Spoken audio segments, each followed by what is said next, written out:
The heating system in Victoria Ashford's corner office had been making an ominous rattling sound for 3 days. Her assistant had finally scheduled a repair technician for Monday morning, which meant Victoria was working from the conference room while some stranger crawled around in her space touching her things. She stood at the conference room window, 42 floors above downtown Chicago, watching the November wind push people sideways on the street below. The view usually grounded her, a visual reminder of how far she'd climbed from the cramped apartment where she'd grown up. But today, it just made her feel isolated, like she was watching life happen from behind glass. Her phone buzzed, another email marked urgent. Everything was always urgent in her world. Victoria Ashford, CEO of Ashford Industries, the woman who'd turned her mother's failing manufacturing company into a billion-dollar enterprise. The woman who had everything except the one thing she'd stopped letting herself want. She was 39 years old, and she couldn't remember the last time someone had touched her without wanting something. The thought came unbidden, uncomfortable. Victoria pushed it away and focused on her emails, trying to ignore the hollow feeling that had been growing in her chest for months now. Years, maybe. Something was going to have to change. She just didn't know what.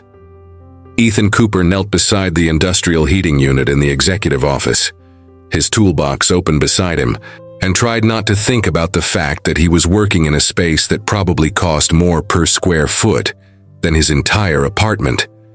The office was all glass and steel and expensive art he didn't understand, the kind of place that reminded him exactly how different his life was from the people who worked here.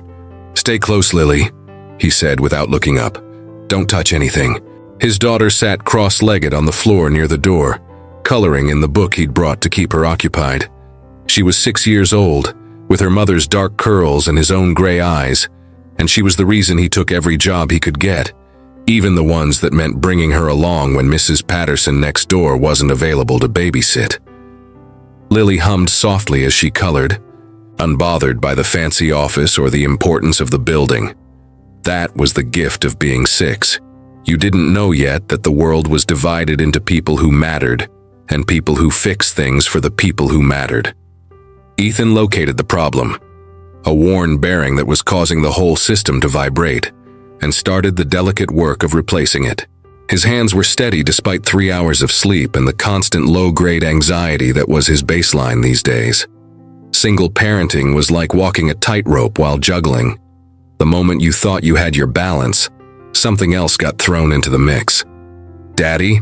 Lily's voice was quiet, almost hesitant. "Yeah, sweetheart."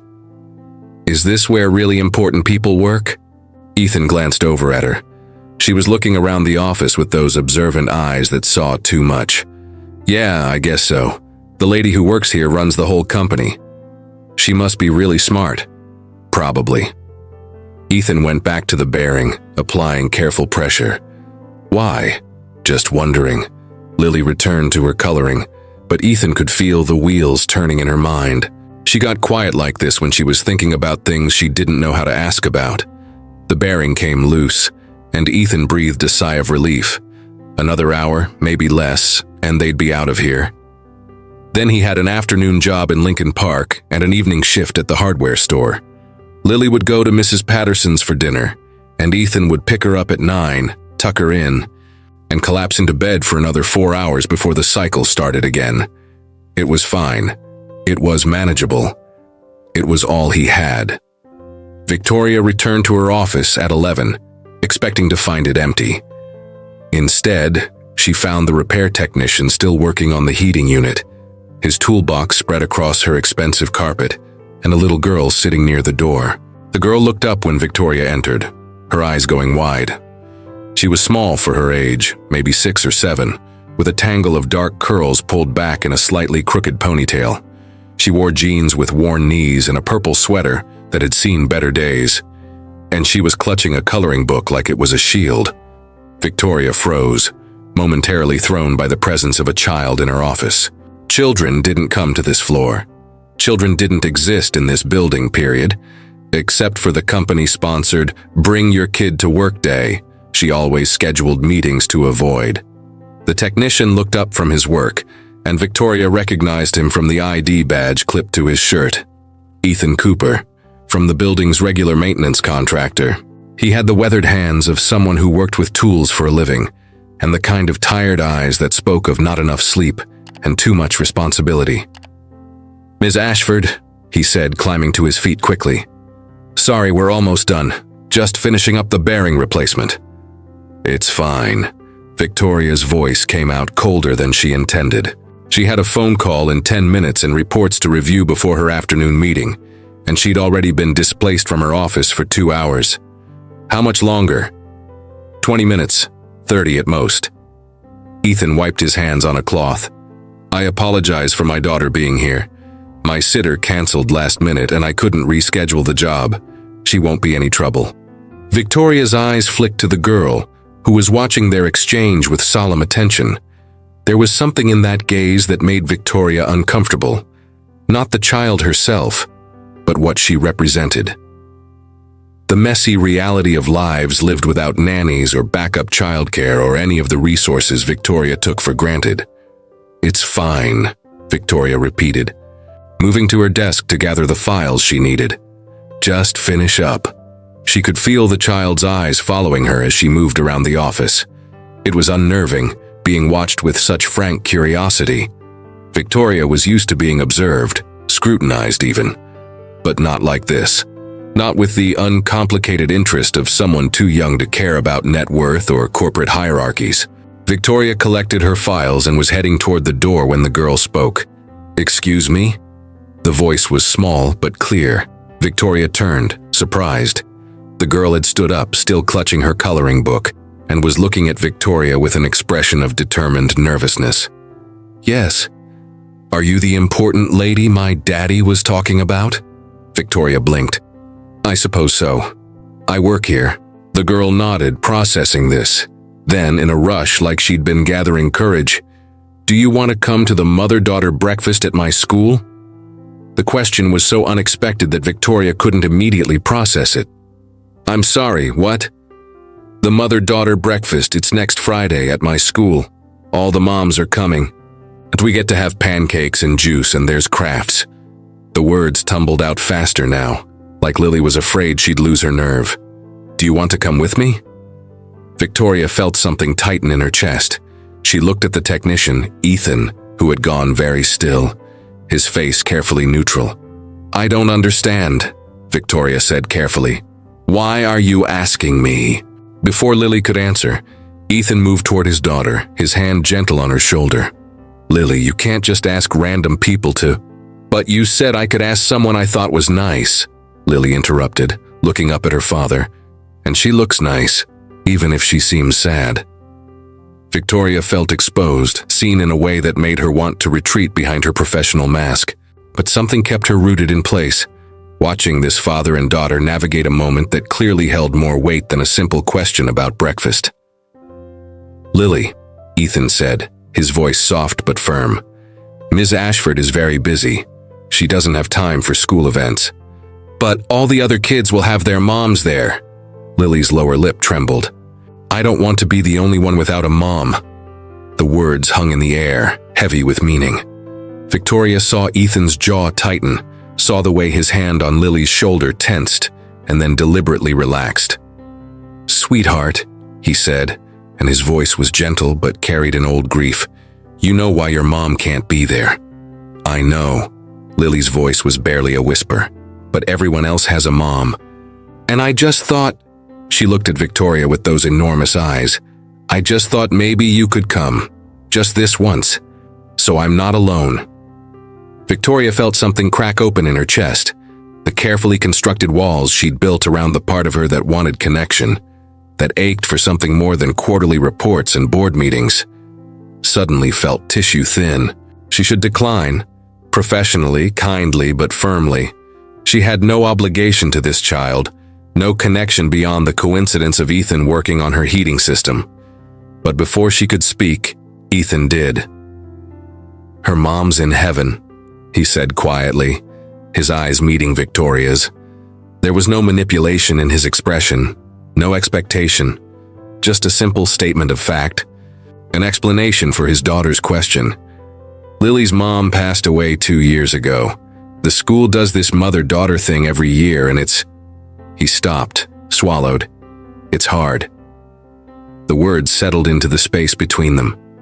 Victoria found herself looking at Lily, really looking, and seeing past the worn clothes and crooked ponytail to the grief underneath.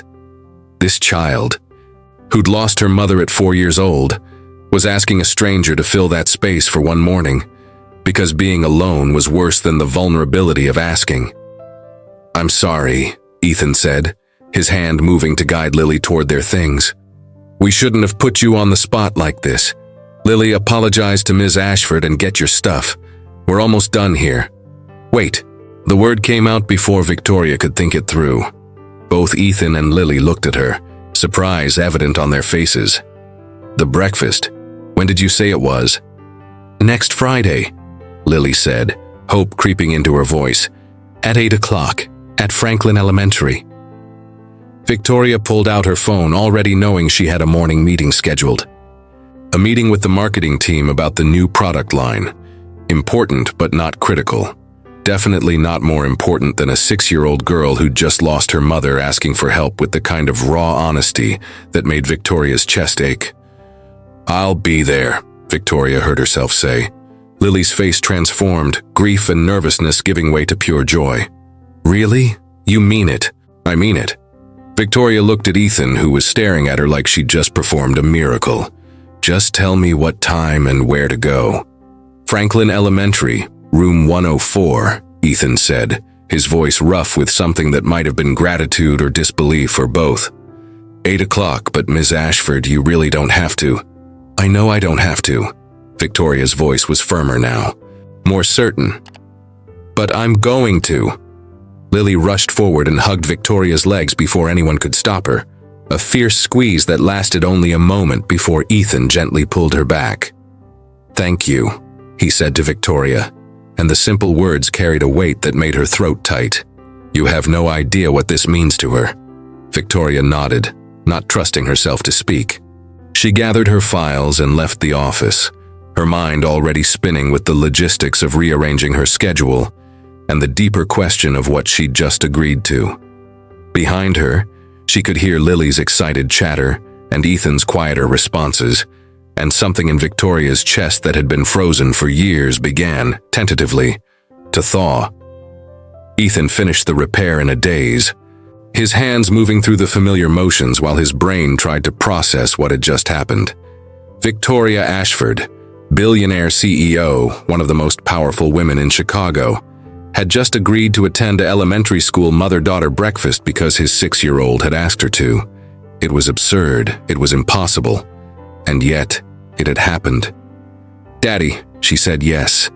Lily was practically vibrating with excitement as Ethan packed up his tools. "She's going to come to the breakfast with me." "I heard, sweetheart." Ethan fastened his toolbox, trying to organize his thoughts. "But Lily, you can't just ask people things like that.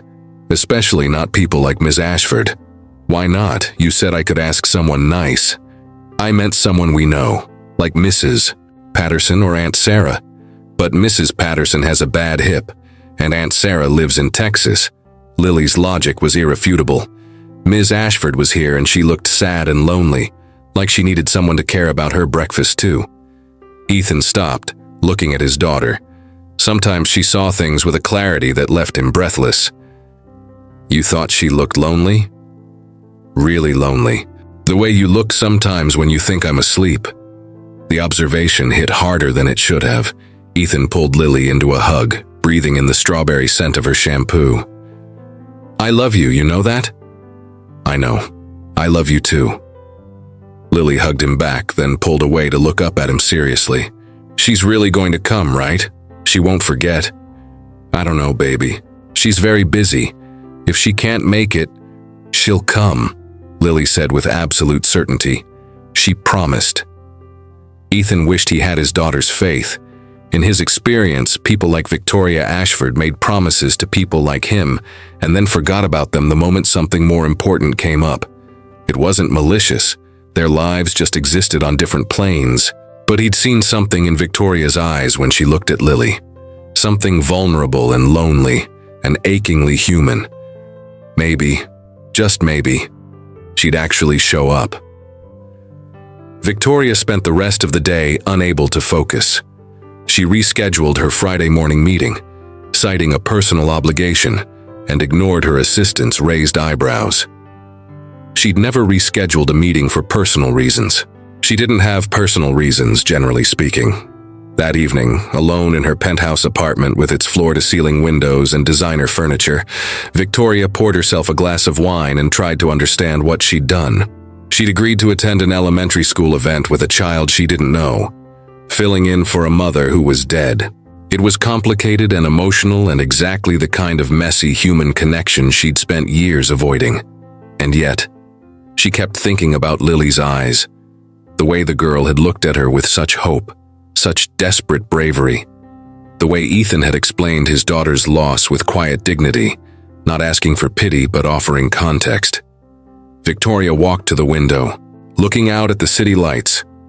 42 floors below, people were living their lives, having dinner with family, putting children to bed, existing in the messy, connected world Victoria had traded for success. When had she become so isolated? When had the empire she'd built become a prison? Her phone rang, her sister calling from Seattle. "Hey, Rach, you sound weird, what's wrong?" "Nothing's wrong, I'm fine." "Victoria, I've known you for 39 years, you're not fine. What happened?"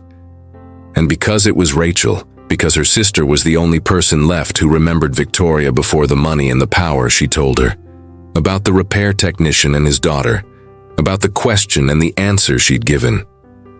Rachel was quiet for a long moment. Then, "You said yes?" "I said yes. To a mother-daughter breakfast at an elementary school. Yes. Who are you and what have you done with my sister?" Victoria laughed despite herself. "I don't know what I was thinking. Maybe you were thinking you wanted to do something that mattered. Something real." Rachel's voice softened. "Vi, when's the last time you did something just because it was the right thing to do? Not for the company, not for the bottom line, just because a little girl needed help and you could give it?" "I don't know." "Exactly. Maybe it's time." After they hung up, Victoria sat in the darkness of her apartment and let herself feel the loneliness she usually pushed away.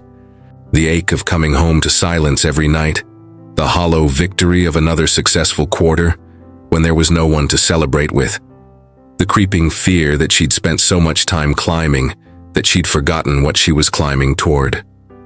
A little girl had looked at her and seen someone worth asking, someone who could fill a space, even temporarily, someone who mattered beyond their bank account or title. Victoria couldn't remember the last time anyone had seen her that way. She picked up her phone and set a reminder for Friday morning.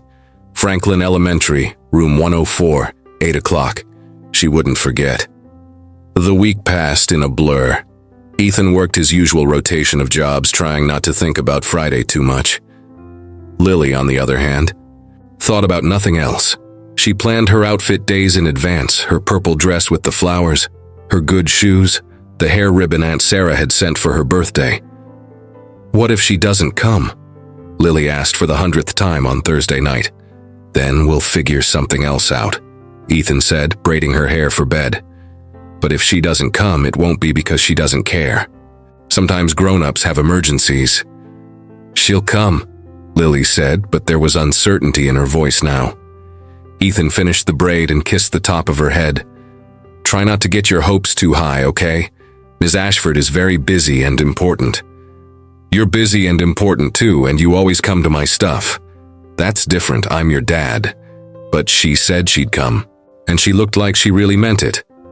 Ethan hoped his daughter was right, but he'd learned through hard experience not to count on promises from people who didn't understand what it meant to let a child down. Friday morning arrived cold and bright. Victoria woke at 6, her usual time, and went through her normal routine. Coffee, shower, the careful selection of clothes that projected confidence and authority. Except today she was dressing for an elementary school breakfast, not a board meeting. She stood in her walk-in closet, surrounded by designer suits and dresses that cost more than some people's monthly rent, and realized she had no idea what to wear to interact with 6-year-olds. She settled on dark slacks and a cashmere sweater, professional enough to feel like herself, casual enough not to look like she was attending a shareholder meeting. Simple jewelry, minimal makeup, hair down instead of pulled back. In the mirror, she looked softer somehow, more human. Victoria drove herself to Franklin Elementary, turning down her driver's offer. This felt like something she needed to do alone, without the barrier of wealth and staff between her and the experience. The school was in a neighborhood she'd never been to, blocks of modest houses and small yards, the kind of place where people knew their neighbors and kids played in the street. It reminded her, painfully, of where she'd grown up before her mother's company took off, before money changed everything. She parked on the street and walked toward the entrance, feeling more nervous than she had before her first board presentation. This was different territory, no spreadsheets or market analysis to hide behind, just her, a promise, and a little girl who needed someone to show up. The hallway was chaos, parents and children streaming toward room 104. The air filled with excited chatter. Victoria felt conspicuously alone, the only adult not accompanied by a child. Then she heard it. "Ms. Ashford, you came." Lily appeared in the crowd, wearing a purple dress and the biggest smile Victoria had ever seen. She grabbed Victoria's hand without hesitation, pulling her toward the classroom. "I knew you'd come. Daddy said you might be too busy." But I knew. Behind Lily, Ethan appeared. He was dressed in clean jeans and a button-down shirt, his hair still damp from a shower, and he looked at Victoria with an expression of shocked gratitude. "You're here," he said simply. "I said I would be." Victoria found herself squeezing Lily's hand. "I don't break promises to people who matter." Something shifted in Ethan's eyes. Before he could respond, Lily was pulling Victoria into the classroom, chattering about the pancakes and the crafts they'd be doing. The room was decorated with hand-drawn flowers and butterflies. Tables were set up with colorful placemats and plastic plates, and a buffet along one wall offered pancakes, fruit, and juice. Mothers and daughters filled the space, talking and laughing. Victoria felt suddenly, acutely out of place. These were real families, women who knew how to do this maternal thing, who belonged in spaces like this. What was she doing here? Then Lily looked up at her with such trust, such pure happiness, that Victoria's doubts quieted. "Can we sit there?" Lily pointed to a table near the window. "Wherever you want." They settled at the table, and Lily immediately launched into introductions, presenting Victoria to her friends with obvious pride. "This is Ms. Victoria. She came to be my mom for today." Victoria's throat tightened. The casual way Lily said it, "My mom for today," carried a weight that made it hard to breathe. Ethan appeared with plates of pancakes and fruit, setting them down carefully. "I'm going to step out," he said quietly to Victoria. "This is a mother-daughter thing, but thank you. Really, thank you for doing this." "Stay," Victoria said, surprising herself. "I mean, if you want. You're her dad. You should be here too." Ethan hesitated, then pulled up a chair slightly back from the table, not intruding but present, watching his daughter with an expression of love so profound it made Victoria's chest ache. The breakfast began with announcements from the teacher, followed by the meal. Lily ate with enthusiasm, telling Victoria about school and her friends and the book she was reading. Victoria listened, asking questions, and found herself genuinely engaged in a way she couldn't remember being in years. After breakfast came crafts, making flower bouquets from tissue paper and pipe cleaners. Lily's bouquet was enthusiastic but chaotic, more enthusiasm than technique. Victoria found herself laughing as they worked together, Lily's small hands guided by her larger ones. "You're really good at this," Lily said, examining Victoria's flower with admiration. "I used to do crafts with my mom when I was your age," Victoria said, and realized it was true. Before the company, before the money, there had been Saturday mornings at the kitchen table making construction paper cards and painting rocks. She'd forgotten about those mornings. When had she stopped making time for simple joy? Around them, mothers and daughters worked on their crafts, the room filled with laughter and conversation. Victoria caught snippets of everyday life, soccer schedules and birthday parties, sibling rivalries and school projects. the mundane details that made up a life. She'd traded all of this for success. And sitting here with Lily, helping a 6-year-old twist pipe cleaners into flower stems, Victoria wondered if she'd made a terrible mistake.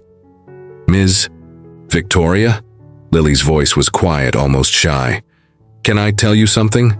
Of course, I miss my mom a lot, but having you here today made me feel like maybe it's okay. Like maybe I can still have special mom things sometimes, even if she's in heaven." Victoria's eyes burned. She pulled Lily into a hug, this small girl who'd lost so much and still had the courage to ask for what she needed. "Your mom would be very proud of you. You're a brave, wonderful girl." "Do you have kids?" Lily asked, pulling back to look at Victoria's face. "No, I don't." "How come?" It was the blunt honesty of children, asking questions adults learn to avoid. Victoria found herself answering truthfully. "I was always too busy with work. I thought I'd have time later, but later kept not coming." "Are you sad about that?" "Sometimes, yes." Lily nodded seriously. "My daddy gets sad sometimes too, about not having a wife anymore, but he tries to hide it."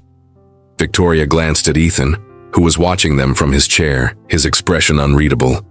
Their eyes met and something passed between them. Recognition, maybe. Two lonely people trying to make the best of the hands they'd been dealt. The breakfast ended too soon. Parents and daughters cleaned up together, gathering coats and bouquets. Lily held her tissue paper flowers like they were precious treasures. "Can Ms. Victoria come to dinner at our house?" Lily asked her father. "To say thank you?" Ethan looked uncertain. "Lily, Ms. Ashford is very busy." "I'd like that," Victoria interrupted.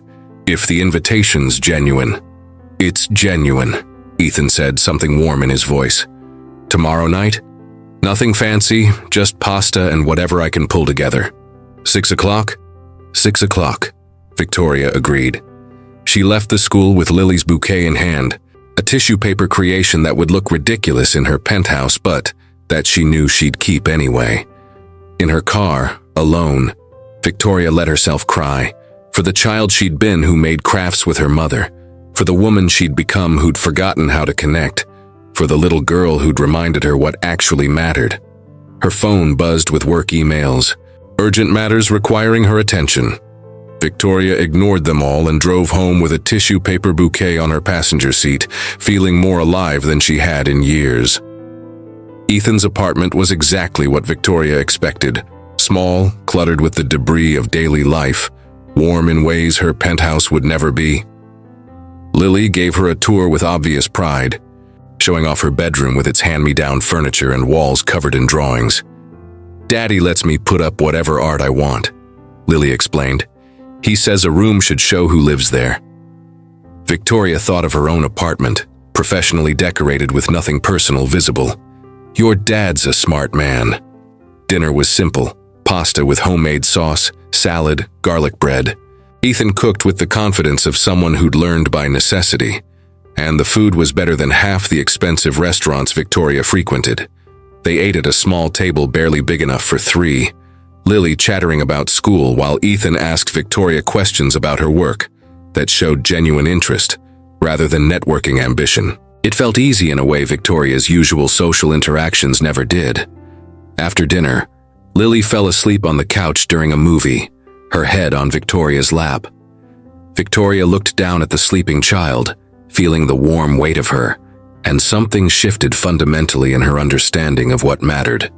Ethan carried Lily to bed, then returned to find Victoria still sitting on the couch, looking slightly stunned. "You okay?" he asked. "I can't remember the last time I felt this peaceful," Victoria admitted. "Your daughter is amazing." "She is." Ethan sat down, leaving space between them. "Thank you again for yesterday. You made her so happy." "She made me happy too." Victoria turned to look at him. "Can I ask you something?" "Sure." "How do you do it? Manage work and parenting and all of it alone? How do you not feel like you're constantly failing?" Ethan laughed, but there was no humor in it. "Who says I don't feel like I'm failing? Most days I'm just trying to keep all the balls in the air. But Lily, she makes it worth it. Every sacrifice, every missed opportunity, it's worth it for her. She's lucky to have you. I'm lucky to have her. Ethan paused. Can I ask you something now? Okay. Why did you really come yesterday? You could have made an excuse, said no, but you didn't. Victoria was quiet for a long moment. Because Lily looked at me and saw someone worth asking. Not my title or my money, just me. And I realized I couldn't remember the last time anyone had done that. The last time someone had needed me for something that actually mattered. You matter to Lily now. She's already planning what you two can do next time. Next time? She's very optimistic. Ethan smiled. But you don't have to. The breakfast was already more than we could have asked for. Victoria thought about her empty apartment, her carefully scheduled life. The loneliness she'd been pretending didn't exist. What if I want there to be a next time? Ethan's eyes met hers, and the space between them suddenly felt charged with possibility. Then I guess we'll figure out what next time looks like. Next time became multiple times. Weekend park visits where Lily chased pigeons and Victoria learned to relax. Dinners at Ethan's apartment where Victoria taught herself to cook alongside someone patient enough to let her make mistakes. Movie nights where Lily fell asleep between them, connecting them like a small, snoring bridge. Victoria started leaving work at reasonable hours, delegating more to her team. She attended Lily's school play and her soccer games, cheering from the sidelines alongside Ethan. She learned to braid hair through YouTube videos and helped with homework she barely understood. And slowly, carefully, she and Ethan circled each other. Conversations that went deeper than logistics. Touches that lingered slightly too long to be accidental. The recognition of two lonely people finding something unexpected in each other. 2 months after the breakfast, Victoria invited them to her apartment for the first time. Lily's eyes went wide at the space, the view, the obvious wealth. Daddy, she lives in the sky. Lily pressed her face to the window. But later, when Lily was in bed in Victoria's guest room, Ethan stood in the living room and said quietly, "It doesn't feel like you." "What do you mean?" "It's beautiful, but it's empty. There's nothing here that tells me who you actually are." He was right. Victoria looked around at the expensive furniture and designer art and saw it with new eyes. A showroom, not a home. "I don't know who I actually am anymore," she admitted. "I've been CEO Victoria for so long, I forgot there was anything else." Ethan moved closer, his presence warm and solid. "I think there's a lot else. I think there's a woman who shows up for promises, who learns to braid hair even though she's terrible at it, who makes tissue paper flowers with a 6-year-old because it matters more than any board meeting. I am terrible at braiding hair." "The worst," Ethan smiled. "But you keep trying, that's what matters." Victoria looked up at him, this man who'd somehow slipped past all her defenses. "I don't know how to do this. Whatever this is, I don't know how to be part of a family. Neither did I when Lily's mom died. You just show up and try, make mistakes and fix them. Let people see you as more than what you've accomplished." "What if I'm terrible at it?" "Then we'll figure it out together." Ethan kissed her then, soft and careful. A question rather than a demand. Victoria kissed him back, feeling the walls she'd built around her heart crumbling into dust. 6 months after the breakfast, Victoria's apartment looked different. There were photos on the walls now. Candid shots of Lily laughing, of weekend adventures, of the three of them together. Lily's drawings decorated the refrigerator. There were shoes by the door that weren't Victoria's. Looked like a home. One Saturday morning while making pancakes together, a new tradition, Lily looked up at Victoria with serious eyes. "Can I call you Mom?" Victoria's hand stilled on the mixing bowl. Ethan, standing beside her, went quiet. "I know you're not my real mom," Lily continued, "but you feel like a mom. You come to my stuff and help with homework and make my dad smile again. That seems like mom things." Victoria knelt down, eye level with Lily. "I would be honored, more honored than anything in my entire career." Lily hugged her, fierce and tight. "I love you, Mom. I love you too, sweetheart." That evening after Lily was asleep, Victoria and Ethan sat on her balcony watching the city lights. Ethan took her hand, his calloused fingers intertwining with hers. "Thank you," he said. "For what?" "For saying yes to a scared little girl in an office, for showing up when you could have walked away, for choosing us." Victoria leaned into him. "Thank you for letting me, for seeing past the CEO to whoever I actually am underneath. I like who you are underneath, even with my terrible hair braiding skills, especially with your terrible hair braiding skills." They sat together in comfortable silence, two people who'd found each other in the most unlikely way. A repair technician and a billionaire connected by a 6-year-old girl brave enough to ask a stranger for help. Victoria thought about the woman she'd been 6 months ago. Isolated, successful, and desperately lonely. She'd had everything money could buy and nothing that actually mattered. Now she had a daughter who called her mom, a partner who saw her as human rather than powerful, a family built not from obligation, but from choice. She'd spent her whole life chasing success, measuring worth in dollars and deals. But sitting on her balcony with Ethan's hand in hers, Lily sleeping safely inside, Victoria finally understood what actually made a life rich. Not the empire she'd built, but the family she'd found. Not what she'd achieved alone, but what they'd built together. Not the heights she'd climbed, but the connections that made the view worth seeing. And it had all started with a simple question from a brave little girl. "Come to mother-daughter breakfast?" Victoria had said yes, and in doing so, she'd said yes to everything that truly mattered.